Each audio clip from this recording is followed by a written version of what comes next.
Hello everyone, welcome back to our channel Study IQ Law Entrance. I hope you all are doing very well और आप सभी की preparation काफ़ी अच्छी चल रही होगी।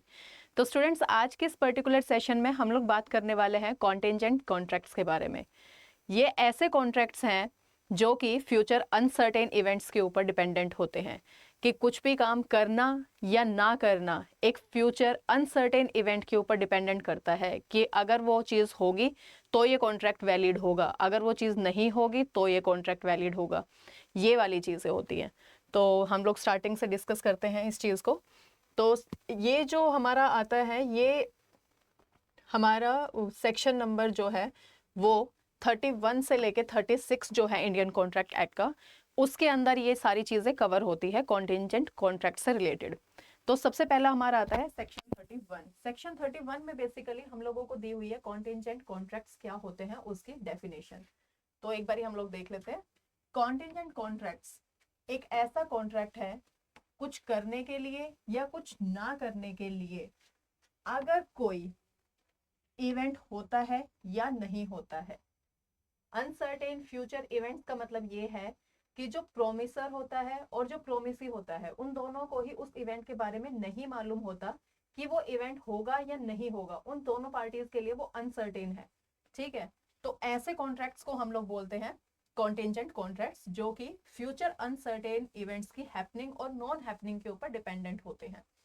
ऐसे सब दूसरा जो पॉइंट है उसमें लिखा हुआ है कि इवेंट जो है वो अनसर्टेन होना चाहिए, यानी कि प्रोमिसर के कंट्रोल के अंदर नहीं होना चाहिए।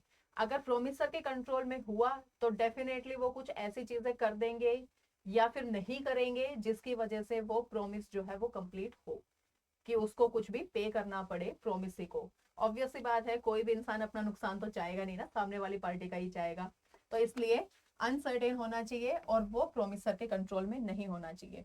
इसको हम लोग जो है एक एग्जाम्पल से समझते हैं कि जैसे मान लो ए पार्टी है, ए ने जो है बी को प्रोमिस किया या ये इस चीज पे एग्री हुआ कि अगर बी का जो घर है उसमें आग लग जाती है तो वो जो है बी को 10,000 रुपए पे करेगा। यानी कि ए जो है ये हो गया हमारा प्रोमिसर और बी हो गया हमारा प्रोमिसी।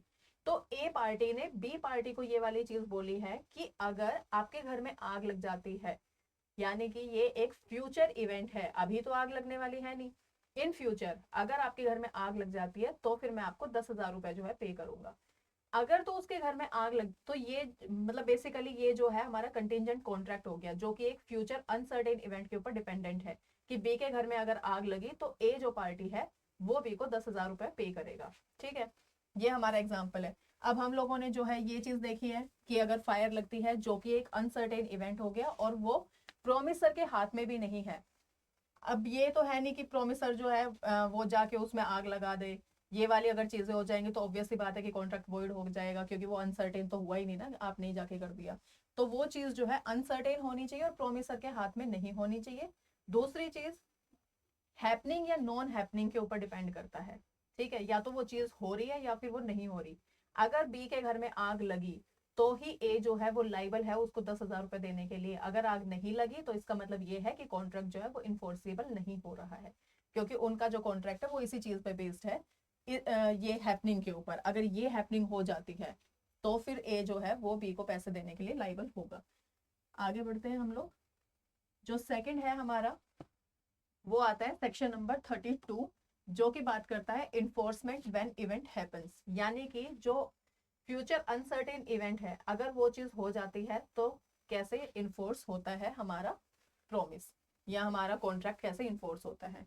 तो सबसे पहले जो है सेक्शन नंबर 32 के अंदर हमें क्या बोला गया है कि contingent contract dependent on happening of N uncertain future event. यानी कि अगर वो डिपेंडेंट है, वो कंटिजेंट कॉन्ट्रैक्ट जो है वो किसी हैपनिंग के ऊपर डिपेंड कर रहा है, किसी सर्टेन फ्यूचर इवेंट की हैपनिंग पे अगर डिपेंड कर रहा है, तो वो कब इन्फोर्सेबल होगा?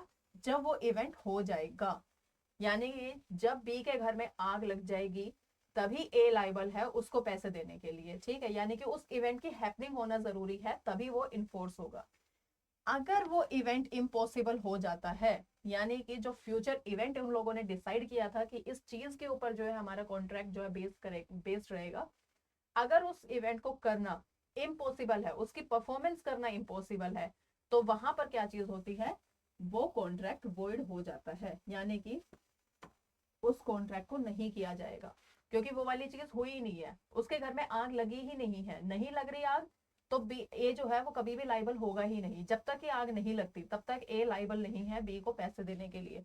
इसका हम लोग एक एग्जाम्पल देख लेते हैं कि ये ए पार्टी है, ए जो है, ए जो पार्टी है हमारी, ये बी को क्या चीज बोल रही है कि मेरे मेरी ना एक शिप है जिसके ऊपर कुछ गुड्स हैं, अगर मेरी शिप वापस आ जाती है तो फिर मैं आपको वो सारे गुड्स बेच दूंगा।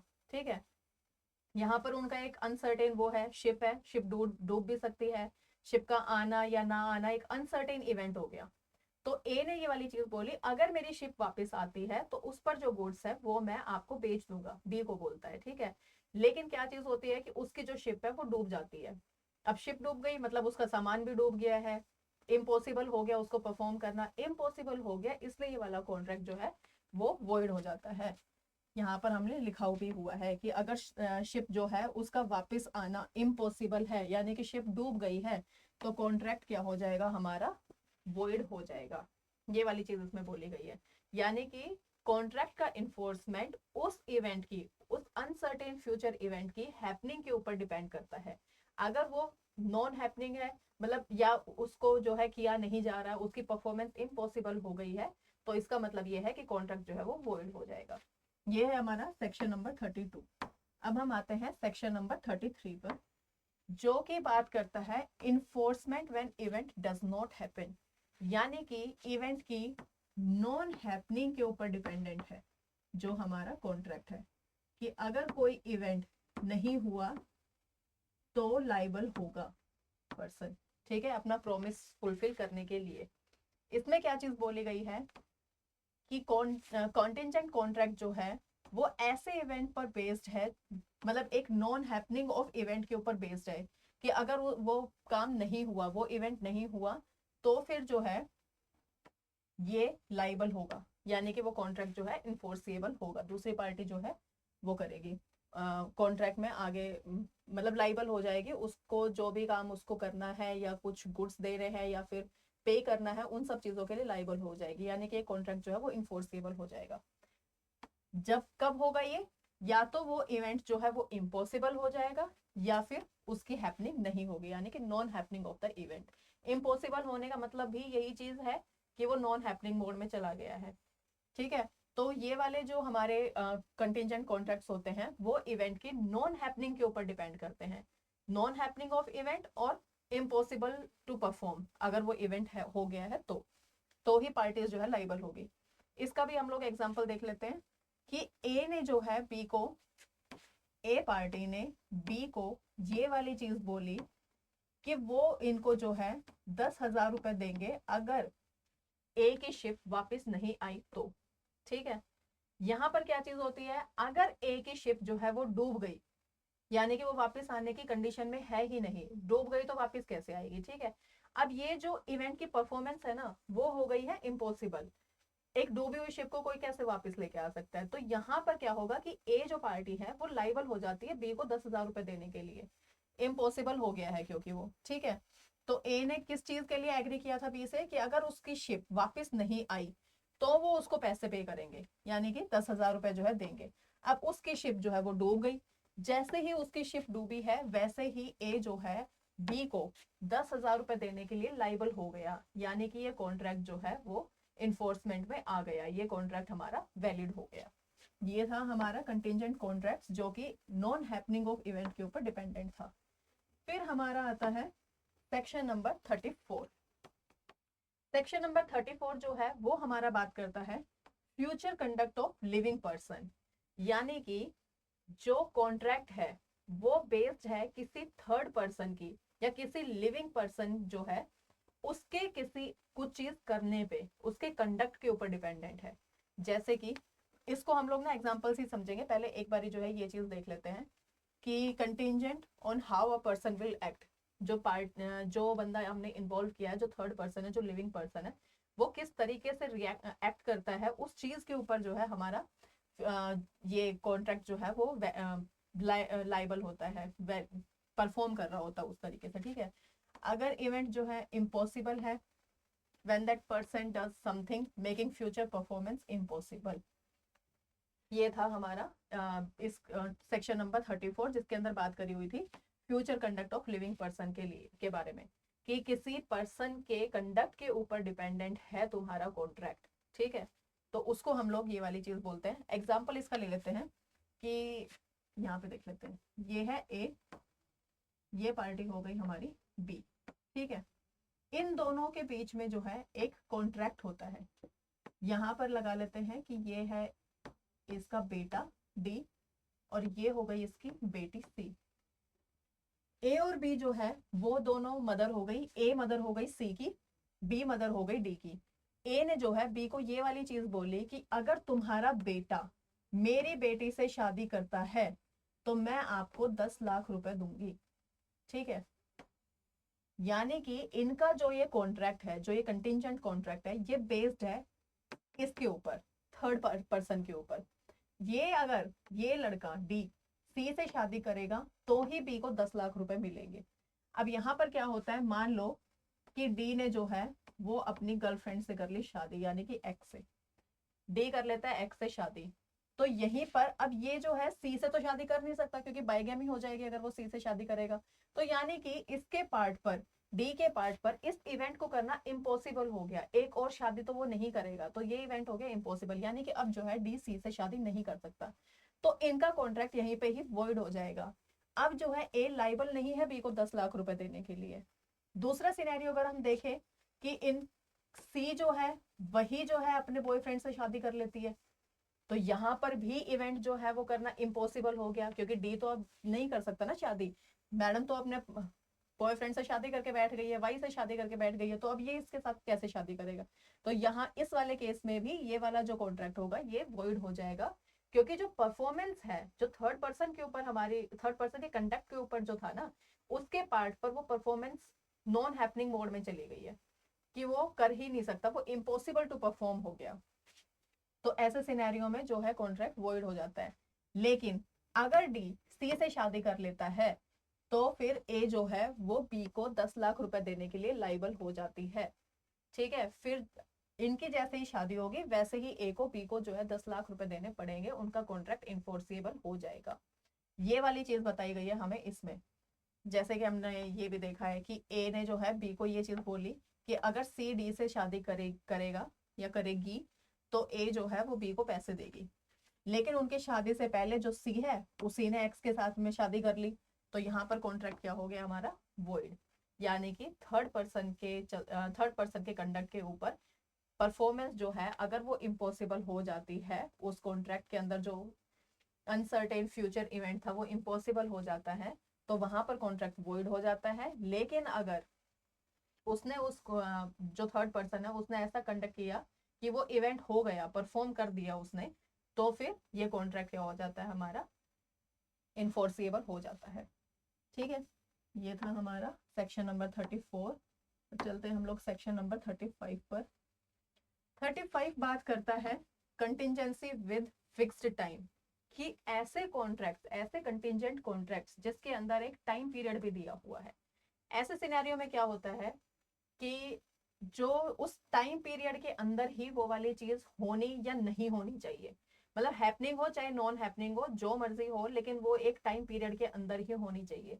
अगर उस टाइम पीरियड के बाहर वो चीज हो गई तो वहां पर वो कॉन्ट्रैक्ट्स हो जाते हैं वॉइड, ठीक है।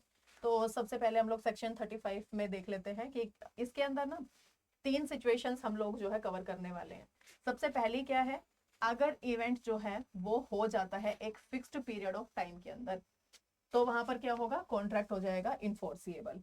जैसे कि ए ने जो है बी को प्रॉमिस किया कि अगर उसकी शिप जो है वो 1 साल के अंदर अंदर वापस आ जाती है तो वो उसको 10,000 रुपए देंगे। ए ने बी को क्या बोला कि मेरी ये शिप है, अगर वो 1 साल में वापस आ गई तो फिर मैं आपको 10,000 रुपए दूंगा, ठीक है। अब अगर तो मान लो उसकी शिप वापस आ जाती है, यानी कि ए की जो शिप है वो 1 साल के अंदर अंदर वापस आ गई, तो कॉन्ट्रैक्ट क्या होगा, इनफोर्सिबल हो जाएगा। तो ए को जो है बी को 10,000 रुपए देने पड़ेंगे। लेकिन अगर ए की वो शिप डूब गई, वो वापस नहीं आ पा रही है, वो 1 साल होने से पहले ही डूब गई, 1 साल के अंदर अंदर वो वापस नहीं आई, जो इवेंट था ना वो इम्पॉसिबल हो गया, इम्पॉसिबल टू परफॉर्म हो गया, उस इवेंट को अब परफॉर्म नहीं किया जा सकता। तो उस सिनेरियो में क्या होगा कि जो वो उसकी अगर शिप नहीं आई तो फिर जो है इनका कॉन्ट्रैक्ट वॉइड हो जाएगा। सबसे दो ही जो ये ऊपर वाले 2 पॉइंट्स है ना, इसको हम लोग देखेंगे, ठीक है। क्या चीज है, सबसे पहले में ए ने जो है बी को ये वाली चीज बोली है कि मैं जो है आपको 10,000 रुपए दूंगा अगर मेरी शिप जो है वो वापिस आ गई। 1 साल के अंदर अंदर ए की शिप वापिस आ जाती है तो क्या चीज होती है, ए है वो बी को 10,000 रुपए देने के लिए लाइबल हो जाता है। लेकिन अगर उसकी शिप डूब गई या नहीं आ पाई किसी और कंडीशन की वजह से, जो मर्जी कंडीशन हो, उसकी शिप जो है 1 साल के अंदर अंदर वापस नहीं आई, तो फिर ए जो है वो बी को कोई पैसे नहीं देगा, यानी कि वो कॉन्ट्रैक्ट क्या हो जाएगा, इधर हमारा कॉन्ट्रैक्ट हो जाएगा हमारा वॉइड, अगर वो नहीं आई तो। जो सेकंड पॉइंट में लिखा हुआ है, अगर इवेंट नहीं हुआ उस फिक्स्ड टाइम पीरियड में या फिर इम्पॉसिबल टू परफॉर्म हो गया 1 साल के अंदर अंदर, तो हमारा कॉन्ट्रैक्ट जो है वो हो जाएगा वॉइड कॉन्ट्रैक्ट। अगर उस फिक्स्ड पीरियड के अंदर अंदर वो इवेंट हो जाता है तो होगा हमारा कॉन्ट्रैक्ट इनफोर्सिएबल।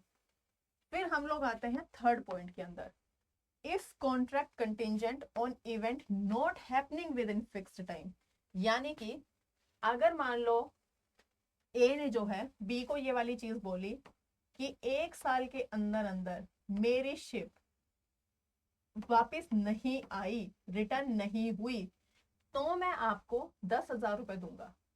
यहां पर क्या चीज होगी, सारी चीजें उल्टी हो जाएंगी कि अगर उसकी जो है शिप 1 साल के अंदर अंदर अगर तो वापस आ जाती है तो ए पैसे नहीं देगा, क्योंकि इसके अंदर क्या चीज लिखी हुई है कि अगर मान लो उस फिक्स्ड पीरियड ऑफ टाइम में वो चीज नहीं हुई, यानी कि non happening of the event के बारे में हम लोग बात कर रहे हैं। 1 साल के अंदर अंदर अगर ए की शिप वापिस नहीं आई तो वो उसको 10,000 रुपए देगा। इस सिनेरियो में क्या चीज होगी कि अगर 1 साल के अंदर अंदर उसकी शिप वापिस आ गई तो ए जो है लाइबल है बी को 10,000 रुपए देने के लिए। लेकिन अगर 1 साल बीत गया और उसकी जो है शिप वापस नहीं आई तो ए को बी को कोई रुपए नहीं देने, ये वाली चीज है, ठीक है। तो जैसे ही टाइम एक्सपायर होगा या फिर वो इवेंट इम्पॉसिबल हो जाएगा, वैसे ही कॉन्ट्रैक्ट जो है इनफोर्सिएबल हो जाएगा, क्योंकि ये नॉन हैपनिंग पे डिपेंडेंट था। हैपनिंग वाले केस के अंदर क्या था, शिप वापस आ गई तो वो उसको पैसे देगा, ठीक है। नॉन हैप मतलब वैसे ही समझ लेते हैं, नॉन हैपनिंग वाले में ये वाली चीज थी कि अगर इवेंट हो गया तो इनफोर्सिएबल है उस टाइम पीरियड में अगर हो गया तो, और अगर इवेंट उस टाइम पीरियड में नहीं हुआ तो फिर वो वॉइड हो जाएगा। लेकिन दूसरे केस में क्या चीज है, उन चीजों पे non happening with in fix time period के अंदर अगर है तो अगर वो काम जो है उस फिक्स टाइम पीरियड में नहीं हो रहा है या फिर इम्पॉसिबल टू परफॉर्म हो जाता है तो ही कॉन्ट्रैक्ट जो है वो इनफोर्सिएबल होगा। ये था हमारा सिंपल सा इसका मतलब। फिर हम लोग चलते हैं अपने लास्ट वाले सेक्शन पे, जो कि है सेक्शन नंबर 36, और जो बात करता है एग्रीमेंट्स ऑन इम्पॉसिबल इवेंट्स के बारे में। वो कॉन्ट्रैक्ट्स, वो कंटिजेंट कॉन्ट्रैक्ट जो कि इम्पॉसिबल इवेंट के ऊपर डिपेंडेंट होते हैं, ऐसे जो कॉन्ट्रैक्ट होते हैं वो हमारे वॉइड ही होते हैं स्टार्टिंग से, वॉइड एब इनिशियो, यानी कि वॉइड फ्रॉम द बिगनिंग। मतलब अगर तुम किसी ऐसे इवेंट के ऊपर एक कॉन्ट्रैक्ट जो है वो फॉर्म कर रहे हो जिस इवेंट को करना पॉसिबल ही नहीं है, जैसे कि कोई ये वाली चीज बोल दे कि मैं तुम्हें जो है 1 करोड़ रुपए दूंगा अगर तुम चांद का एक टुकड़ा ले आओ। चांद का टुकड़ा लाना हमारे ना टीवी शोज तक ही अच्छा लगता है, बाकी रियल लाइफ में कोई नहीं कर सकता, कोई चांद का टुकड़ा तुम्हारे लिए नहीं लेके आने वाला है, ठीक है। तो ये वाली चीज है कि ए, इसका ये एग्जांपल देख लेते हैं कि ए ने जो है प्रॉमिस किया बी को कि वो उसको 500 रुपए देगा अगर बी ने चांद को टच कर दिया तो। चांद को कैसे टच कर लोगे भाई, तो ये तो इम्पॉसिबल इवेंट है हमारा। तो ऐसे सिनेरियोज में क्या चीज होती है कि हमारा जो कॉन्ट्रैक्ट होता है वो वॉइड होता है, ठीक है। ऐसे इवेंट्स जिनको करना इम्पॉसिबल है, जो कि तुम कर ही नहीं सकते। कोई तुम्हें ये कहते कि मार्स पे जाके वहां से पानी लेके आओ मेरे लिए, मैं तुम्हें 1 करोड़ रुपए दे दूंगा, भाई मार्स पे कैसे जाओगे, मार्स पे से लेके कैसे आओगे, वो इवेंट करना ही इम्पॉसिबल है। अगर ऐसे इवेंट्स के ऊपर बेस्ड है तुम्हारा कॉन्ट्रैक्ट तो वो कॉन्ट्रैक्ट जो है वो स्टार्टिंग से ही वॉइड होता है, यानी कि वॉइड एब initio. Void from the beginning. ठीक है, तो ये सारा था हमारा कॉन्ट्रैक्ट, कंटिजेंट कॉन्ट्रैक्ट के ऊपर। अगर आप लोगों के कोई भी क्वेरीज हो, कुछ चीज हो जो समझ में ना आई हो, तो आप कमेंट सेक्शन में पूछ सकते हैं, वहां पर आपका जवाब मिल जाएगा। अगर ज्यादा ही लेंदी आपका कुछ है, कुछ चीज नहीं समझ में आई है, तो हम लोग जो है कल वाले लेक्चर में डिस्कस कर लेंगे उस चीज को फिर से, अगर नहीं समझ में आया तो ये हमारा हो गया कंटेंजेंट कॉन्ट्रैक्ट वाला कंप्लीट। यहाँ पर अगले सेक्शन, अगला जो सेशन होगा हमारा, उसके अंदर हम अगली चीज को कवर करेंगे। ये है कि हफ्ते भर में शायद आपका जो कॉन्ट्रैक्ट है वो ट्राई करेंगे कि कंप्लीट ही हो जाए हमारा। Okay, thank you very much and all the very best for your exam. Thank you.